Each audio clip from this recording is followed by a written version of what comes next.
There's Chinese people that tell me that I'm not Chinese enough. And then there's like Americans that tell me that I'm not American enough. I didn't feel like one or the other either. This whole experience has been trying to find out my identity.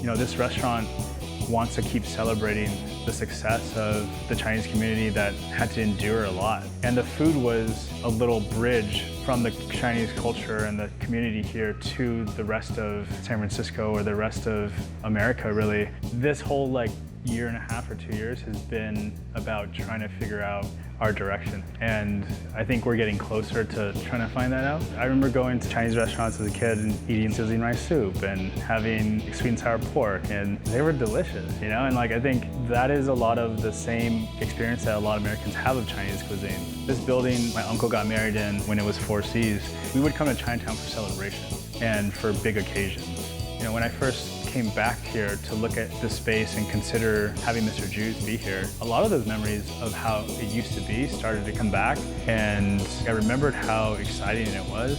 I wanted to continue to be a space that people celebrated in and people got to experience a little bit of Chinatown. We wanted to have the space still feel like it was its old self, but just kind of got its groove back and is ready for another generation of celebrating.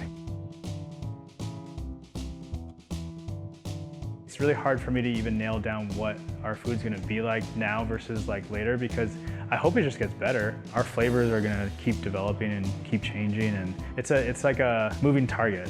But I think what I've tried to do as a chef is try to really dissect the recipe, come back to real ingredients. We make our own oyster sauce, we make our own hoisin, Chinese mustard, barbecue char siu sauce. All those things are the building blocks of our pantry. That's kind of what we are passionate about, is really trying to dig a little deeper into the cuisine and build our own pantry ourselves. We want people to feel like this is Chinese food, but it's just a little different.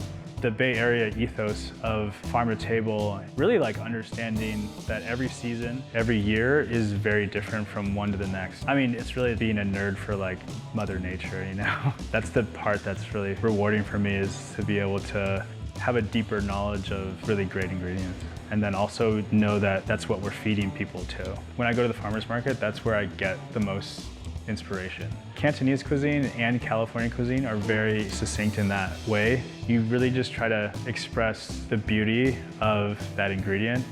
When I started to think about a lot of the Chinese American restaurants here, they were not describing a region.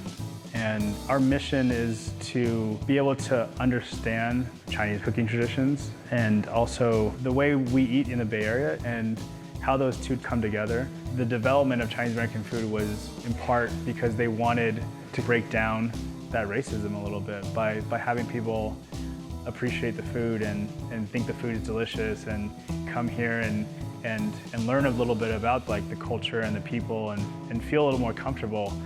I think it's a success story. I kept thinking about the role of this restaurant in Chinatown. One, I wanted it to be a restaurant that locals felt represented San Francisco. And some of the responsibilities I felt as a chef in San Francisco or a chef as a Chinese American is to understand the traditions of what is here. The curation behind really fresh ingredients is still something that is very ingrained in Chinese cooking. That was imparted on me from my grandparents, but also from the chefs that I worked for.